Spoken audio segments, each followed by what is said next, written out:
What is up, Waffle Gang? I do hope you're well. My name is Mark, and today we're checking out some more r/am I the butthole. If you are new here and love a Reddit story, don't forget to click that subscribe button, maybe that notification bell too, and if you're feeling extra spicy, a little like on the video always helps, and let's jump in to today's stories. Much love, guys. Now, our first story comes from That's Cat Lady, titled Am I the Arsehole for exposing my brother's malintent actions, causing me to be the sole recipient of our father's will? My 23 female brother, 32 male, have always had a strained relationship. My brother is a devoted Roman Catholic with very conservative views. I am a liberal lesbian. We had never seen eye to eye, but regardless of this, our father's 64 male love has always been able to tie the family together. He worked extremely hard for his business and to provide a good life for our family, even when doing it alone. My mother passed of cancer when I was about 4, and he never remarried. Our estate is pretty large, roughly 4.2 million USD for each child after my dad passes. One of my father's wishes, in order to qualify for his will, would be to never legally contest or sue either sibling for their share of the will. The party who does forfeits their entire cut of the estate. This is on the first page of the will and was repeated to us several times. A few weeks ago, a cousin, 28 male, Lou, was at my brother's house just catching up when my brother admitted he planned on suing me for my inheritance. My cousin was even able to snap a photo of the engagement letter from the attorney when he wasn't looking and sent it to me. Needless to say, I was pissed. I felt hurt and betrayed in a way that I couldn't really understand. I told our dad immediately, who called my brother to confront him. My brother denied it at first, but admitted to it after my dad kept pushing him. My dad said how disappointed he is in my brother for doing something so slimy to his own sister. My dad then told me to get a good lawyer and then proceeded to call his attorney to let them know what happened. My sister-in-law, 31 female, who also does not like me, called, and as it turns out, they're expecting another baby. I currently have 5 nieces and nephews from my brother. My brother and his wife are afraid they wouldn't be able to handle another child financially. Now my brother and his wife are telling our family what happened, and while some are on my side, most of our family is calling me an a-hole for not offering the half of the inheritance back to my brother, because now his family will struggle due to my selfishness. I've even had relatives come to my house just to curse me out on my front lawn. My dad suggests I stay strong and don't give in. Am I the arsehole? And there was a question right away from someone, so I'm going to read that out first because it's pretty important, I think. With info, I don't quite understand. Your father isn't dead. Why is your brother engaging an attorney now? Unless your father is somehow incapacitated. He could always change his will in a heartbeat. Hell, he could always wind up spending his assets assuming he lives long enough. To which OP replies, our dad is getting older, and a few months ago he gave us a pretty bad scare when he slipped in the shower. He managed to break his hip and sprain his arm because of this fall. I think the pandemic also added on to this. Thankfully, no one in our direct family has gotten COVID. Now, I can't pretend I know what's going on legally with this post, and, your brother seems to be getting ready to sue you before your father has passed away. That bit I don't quite understand and how it works and all that kind of thing. But Petty Me says in this one, he was willing to sue you and take that money away from you. So, this is just sort of karma in some way. Now you've got all the money and he's trying to make you look like the bad guy for it. As you said at the very start, it was the only clause of getting this kind of money when your father does pass away. And 4.2 million each isn't a small amount of money, is it? So it sort of says to me that he's suing you for another reason rather than just the money. He doesn't need 8.4 million. He's doing it for another reason, which is a lot more shady to me. And because you said that you haven't seen eye to eye before, it even goes further down that path. But we'll check a couple of comments to see what they say. And it's a not the arsehole from me. And the Riker Maneuver says not the arsehole. If your brother was getting $4 million, then he wasn't suing you because he didn't think he could afford another baby. The only logical conclusion then is that he was suing you purely out of his own bigotry and spite for you being a liberal lesbian. That being said, I would take part of that money that he is no longer getting and set it aside for your nieces and nephews' college education. Maybe set up some kind of trust where they don't actually get the money. They just send their college tuition, housing and book bills to someone and they cut a check and pay the bill. That way your brother can't take the money for himself or guilt them into giving him some. And that's a great idea, I think, as well. And Purple Jaeger says not the arsehole. The unmitigated greed of your brother is unbelievable. 4.2 million and him and his wife think they'll struggle financially. Buy him a vasectomy as a goodbye present. Dry Dependent 167 says, what the fuck? Your brother is planning on suing you for your share of an inheritance from your still living father. Your father can live another 30 or 40 years, and most of that in a care facility eating away at that inheritance. So how the fuck can he count on that money to help raise his family? That is just too weird, unless your father has a terminal illness and is going to pass away soon. Your brother shouldn't be counting on the money just yet. Not the arsehole. Relevant Progress says not the arsehole. First of all, it's your share and he has absolutely no right to claim it or say that they are entitled to it. It's gross he would try to swindle money from his sister. You said $4 million for each child, and $4 million isn't enough for them. That's wild to me. TCTX73 says not the arsehole. Your brother was perfectly okay with trying to grab your part of the inheritance. He knew the stipulations prohibiting this. Your cousin was smart for letting you know. He's merely reaping exactly what he sowed. Now, what do you guys make of this story? Let me know your thoughts in the comments below, and we'll move on to the next one. And our next story is from KnownBet6907. Am I the arsehole for making my brother's girlfriend mow my lawn? I own a 3-bedroom home with a front and backyard. A couple of months ago, my brother and his girlfriend were having some financial problems and asked me if they could live with me for a few months while they save up enough to pay for first and last month's rent plus security deposit to get their own place again. I was definitely hesitant, but they promised me they would do all the chores including housework, laundry and yard work including mowing the lawn. I figured a couple of months of not doing chores would be worth it, especially to get out of the yard work and mowing the lawn for the summer. For the most part it's been okay. They're not quite as diligent as I'd like them to be, but at least the place doesn't get filthy and the lawn gets mowed weekly. Well, last week my brother Jake sprained his ankle playing basketball and is going to be on crutches for a few weeks. Grass grows fast this time of year, so I told his girlfriend that I guess since he can't do it, it's now her job. She flipped out on me saying I'm being a jerk and that mowing the lawn is clearly a guy's job, so I should either do it myself or hire someone to do it for a few weeks. I told her the agreed upon setup was that they would do all these chores, and if he can't, that means it's on her if they want to continue living here for free. She huffed and puffed, but eventually did it. Not the best job, but enough. Well, she's been having an attitude lately, which I don't mind since I work 50 hours a week, and I hope it'll motivate them to move sooner than later. But yesterday my brother told me it feels like I'm kicking them while he's down. I feel like we're all adults and had agreed upon arrangement, but he was insistent that I was being an arsehole. Would like some neutral party thoughts here. To address common questions. 1. They are not doing full-time maid work. Just same times of chores they'd do for themselves. If they had their own place, i.e. sink full, do the dishes, counters are dirty, clean them, keep bathroom in shape, etc. I'm not a messy person, so for the most part they're mostly just cleaning up after themselves. Jake is still able to do light chores with his sprained ankle, albeit slower. 2. My neighborhood tickets you if the lawn gets to a certain point that just takes about a week without being mowed in the summer to get to that length. 3. The lawnmower is not powered by man parts. Can't believe I actually wrote that. Now, this one's a pretty simple one to me, and it's definitely a not the arsehole. This was the agreement when they moved in. They're living with you rent-free to save up money. If that was me in that position, I'll be so grateful, and I'll be doing all that regardless. You was kind enough to help them in a sticky situation to be able to save up their own money to get their own place. Then the girlfriend comes out with a lawn mowing's a man's job bullshit, so absolutely not the arsehole to me. And you don't even sound like you're being harsh on them. You recognize that they're, trying their best with some of the cleaning and stuff, albeit their best isn't that great. But you're still rolling with it, so fair play to you on that one. But 12wee says not the arsehole. Chores were a condition of them staying with you for free.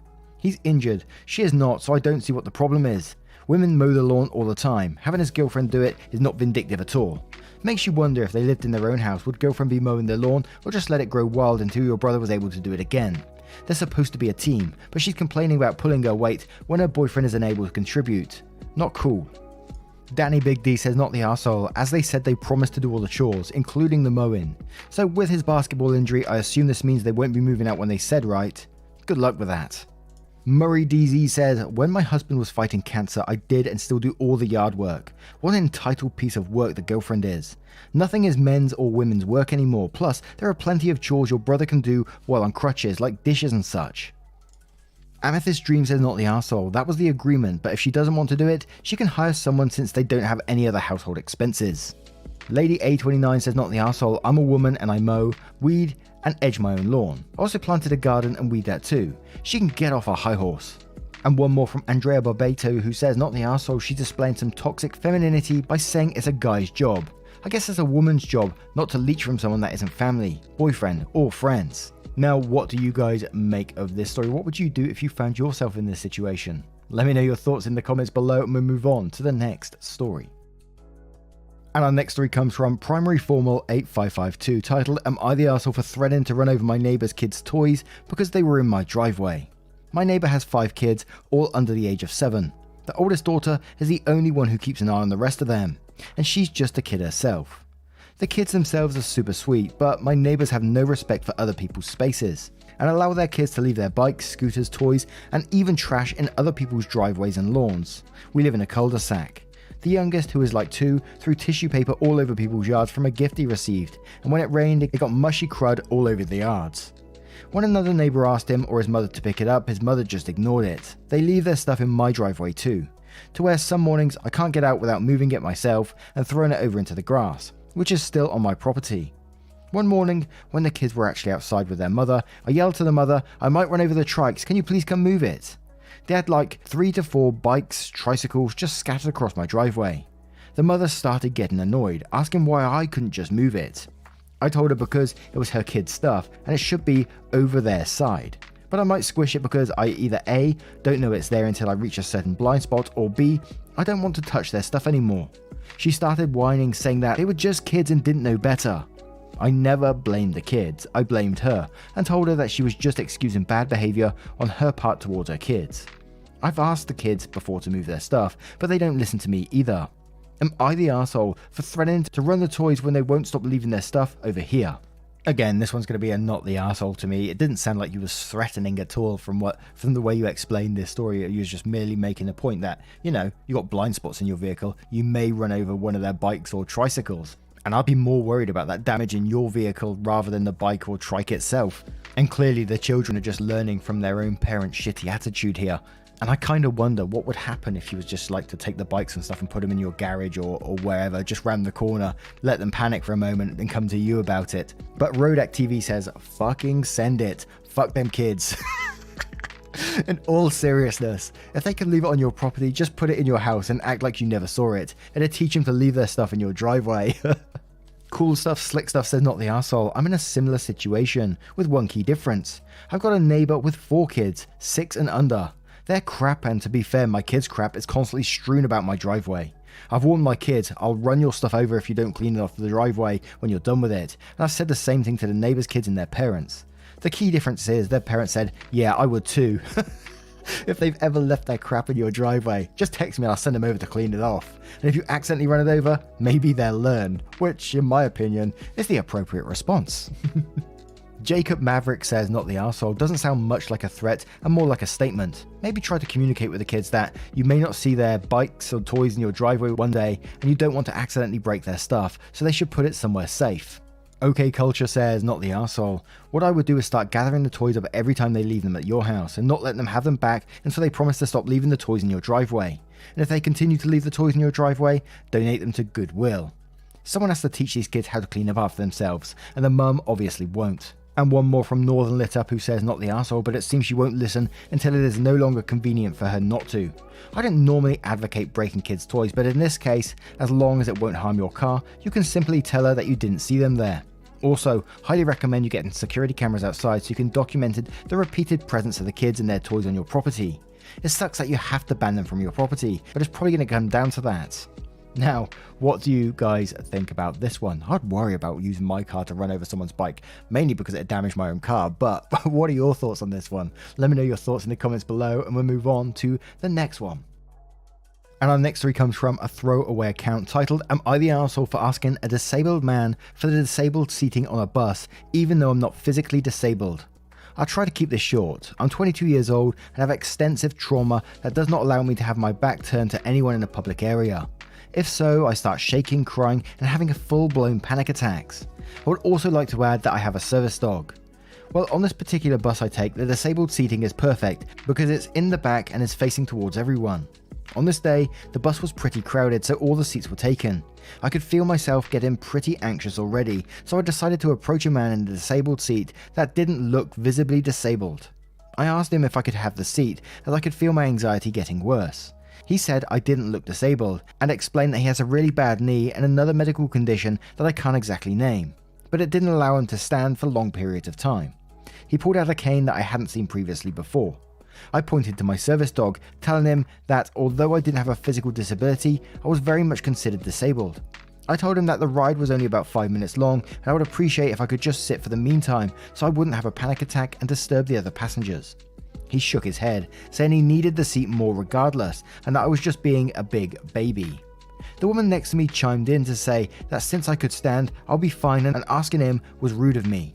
I hadn't meant to be rude, but ultimately I did end up having an attack because of the stress of the situation. To say the least, it was embarrassing, as people were staring. Before I got off, I explained to the man that the disabled seating was for people of all disabilities, and I wished he had just been kind enough to let me have the seat for a few minutes. As I think about it though, I'm not entirely sure I was right in the situation. Am I the arsehole? Edit, I thought I added this, but I guess not, but we did apologise to each other after I talked to him before I got off. Neither of us meant to be rude, it's just hard navigating life with a disability, and we both understand that. And we'll start off with Jeepers Creepers 74, who says you're the arsehole not for asking him for the seat, but for pitting your disability against his and blaming him for your panic attack. You are both disabled, standing up in a crowded bus would have been hard on each of you, but for different reasons. So you were each entitled to the seat, but he got there first. Look at it this way, most buses have a limit on the number of wheelchairs they can accommodate, as they only allowed to drive when the wheelchairs are properly buckled in. So if a bus has a capacity of 2 wheelchairs and already has 2 wheelchairs aboard, when it arrives at the next stop to see a third passenger in a wheelchair, the driver will tell that person they cannot board and have to wait for the next bus. Yes, it sucks when this happens, however, your situation was really no different. The disabled seating was already taken by disabled persons, so your option was to suffer the 5 minutes of your ride or to get off and wait for the next bus. You, and not this man, are responsible for what happened as a result of your choice to stay on. Sarah says you're the arsehole and quotes, before I got off I explained to the man that disabled seating was for people of all disabilities and I wish he had just been kind enough to let me have the seat for a few minutes, and then says lol, what? He disabled and had the seat first. How entitled are you? Amethyst Fire says you're the arsehole and you're right though, and quotes the disabled seating was for people of all disabilities, and then says it's also first come, first served. You have no right to make him get up because you felt you were more disabled than he was. Alternatively, you could have waited for the next bus. Giggy Bean says you're the arsehole, you tried to have a disability competition with a man who A, was there first, B, could not stand. Also, you pointing out that he didn't look disabled is hypocritical because you see mad people said that to you. Also hypocritical to say the man is only 5 minutes long for him to stand, when that only 5 minutes was too long for you. And one more from A.E. Wilson, who says you're the arsehole, gonna be a bit blunt here, but if your anxiety gets so bad to the point where you can't have your back to an open space in public, then you probably should plan for how to cope with this on public transport. Just hoping for the best and prioritising your situation over someone with a clear disability is a terrible way to go about this. Now, what are your thoughts on this story? Is there a better way they could have handled it? Let me know your thoughts in the comments below and we'll move on to the next story. Now, our next story comes from Complex Pi 9524. Am I the arsehole for making my daughter sit through a movie? I have 3 kids, Mark, 15 male, great name, Shelby, 12 female, and Hannah, 9 female. Hannah, being the baby of the family, always wants to do what her siblings are doing. If Mark starts playing a video game, Hannah wants to play too. If Shelby starts wearing her hair in a certain way, Hannah will copy her. It's cute until it isn't. Sometimes Hannah gets in way over her head, trying to copy her siblings. A few months ago, she hurt her ankle badly trying to copy a skateboard trick that Shelby had done. If her siblings get to do something that she can't, example, height limits on rides have always been an issue, social media, watching/reading certain things, it becomes a whole thing where she gets upset and pitches a fit. I've tried to do something about that. My wife has tried talking to her about it, and even when it's explained to her that she's not quite ready for things that her siblings are, she still throws tantrums. The other day, Mark and Shelby were out in the living room watching Child's Play. Ooh, our rules as far as watching things in common spaces are that anyone who can't watch whatever is on has to stay in their room. It goes for the older kids as well. If my wife and I are watching something they can't watch, we'll pause it and wait for the kids to go back to their rooms. I sat down with them for a minute when the movie had just started and Hannah came out into the living room. I made my other kids pause the movie and told Anna she had to grab whatever she came for, assuming she was going to the kitchen and go back to her room. She refused and was nearing a tantrum. I gave in and told her fine she could stay, but on the condition that she had to sit through the entire movie. Hannah scares very easily. We took the kids to see Scary Stories when it first came out, and my wife had to take Hannah out midway through because she freaked out and started crying. I thought this would be a decent learning experience to show Hannah that she can't always have her way. She sat through the whole movie quietly, but I could tell it freaked her out. She'd go back and forth covering her eyes and ears. My wife wasn't home for that, and Hannah told her what happened later on because my wife was tucking her in, and she asked for the light to be left on and the door open. My wife absolutely lost it on me, telling me I traumatized Hannah and saying I'm irresponsible. Hannah hasn't touched her American doll that she normally sleeps with since, and she refused to come out and watch another not horror movie with us last night. Every time I say something, my wife finds a way to make it about how wrong I was for what I did to Hannah. I think it was a lesson she needed to learn. Am I the arsehole? I found the rule that they had in this one really bizarre, like the common area, the living room, that if someone's watching like an adult movie, everyone's stuck in their own rooms. Is this all throughout the day or is it just in the evening? It sounds like it was like any time this happens. So if an adult sits down and starts watching like an 18 rated movie, everyone has to be stuck in their rooms. And I find you're the arsehole for that just in itself. And forcing the kid to sit through Child's Play rather than, them sit down and think, nah, sod this shit, I'm out. Forcing them to actually watch the whole thing, that is obviously going to be the wrong thing to do for this child. It's absolutely crazy to me. But at the same time, you're punishing yourself as well, just out of spite, because you know anyone who watches Child's Play get freaked out by dolls afterwards. Chucky is one scary mofo. And now you're having to deal with your poor child being scared of dolls and wanting the light on because you basically, yes, you traumatized your own child. But Tevhan says you're the arsehole for your dumb rule. It should have been the other way around. You shouldn't watch things in common spaces if not everyone can watch them. Throwaway says you're the arsehole not for letting us sit through a scary movie, but for not putting a stop to temper tantrums a long time ago. She's 9, that is way too old to be throwing fits when she doesn't get what she wants. What are you going to do when you have a teenager who thinks screaming and crying and throwing a fit is going to get her way? But EACA says you're the arsehole. Hannah is 9 and will hopefully outgrow her bad qualities. You are not 9 and have no excuse for what you did. The thing where movies are in common areas and people can't watch the movies can be ejected from common areas is a bad rule in the first place. Put a TV in your bedroom, let people watch Netflix on their own devices, whatever, change that shit. Because the thing where one person with a scary movie can take over the living room is bonkers. A more appropriate rule is movies in the living room have to be appropriate for the whole family, and people who want to watch things that aren't can use their own private space. On from there, making your 9-year-old sit through a whole horror movie was a terrible parenting decision. The biggest job of a parent is to try and keep kids from being hurt by stuff they can't actually handle. You massively failed that job. Hope your wife sticks you with all the middle of the night waking and crying and any bedwetting incidents that result. And Chingu says, "Sir, are you okay? Are you really trying to one-up a 9-year-old kid that you cannot parent? You're the arsehole." And any scientist says you're the arsehole, you traumatized her, you didn't parent her. Kids throw tantrums. Do you know why?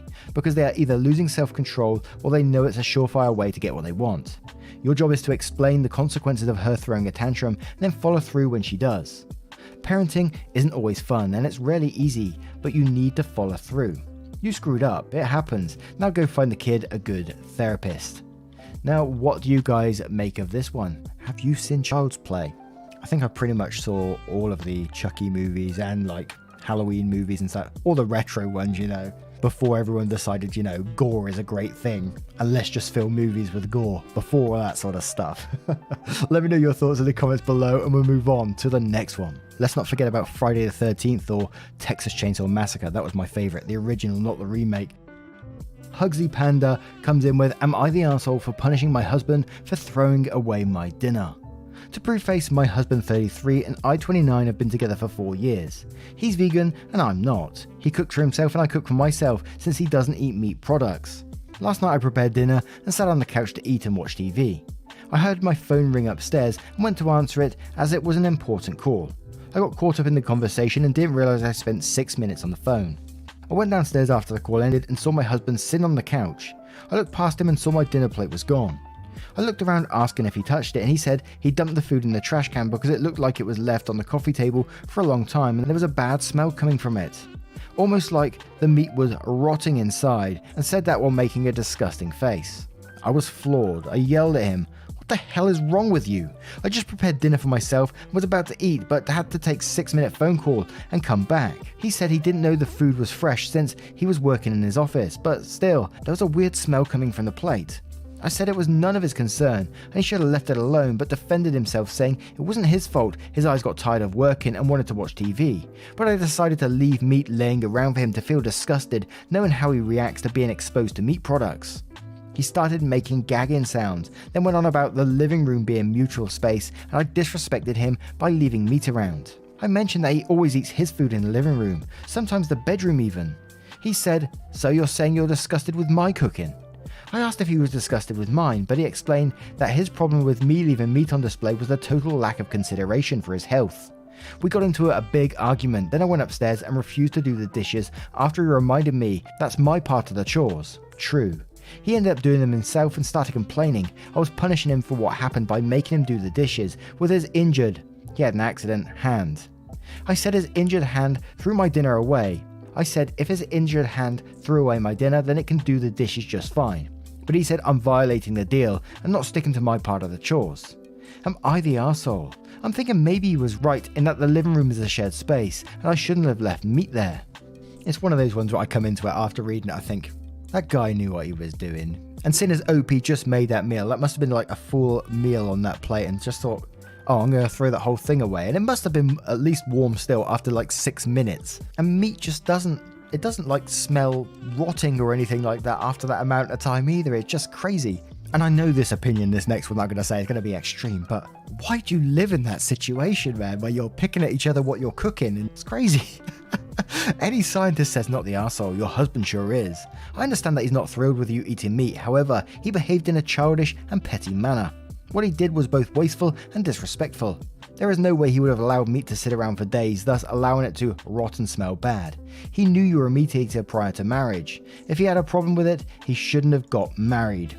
Goldie Felix says not the arsehole, so your husband is a vegan and doesn't agree with eating meat, but surely by throwing your food away, he's now made it so the animal died for absolutely no reason, since you didn't get to eat it.